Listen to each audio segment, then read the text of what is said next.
Hello mpendwa, tunamshukuru Mungu sana kwa ajili ya kutupatia dunia iliyo nzuri sana. Katika hii dunia kuna watu wa aina mbalimbali.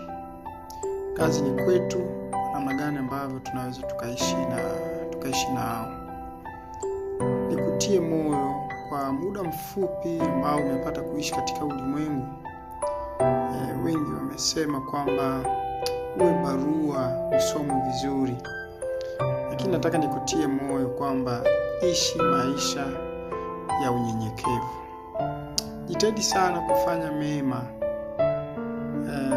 Kimbia uovu, iogope, kimbia kabisa. Jitahidi sana kuishi kwa amani na watu wote. Mpende jirani yako kama vile unavyopenda nafsi yako.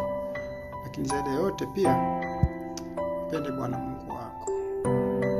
Maana yeye ndiye ambaye anatupatia hii pumzi ya uhai. Tunapumua, tunatembea, tunaongea, tunasikiliza.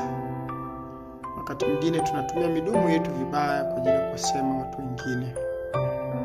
Kumbuka kwamba kuna siku aidha tutalala usingizi wa mauti. Umeshawahi kutafakari kwamba hivi utasomwaje na watu ambao unaishi nao na majirani zako? Kama unadhani utapenda kesho, hebu penda leo.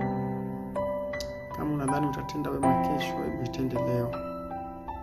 Mungu akubariki sana. Enjoy the process.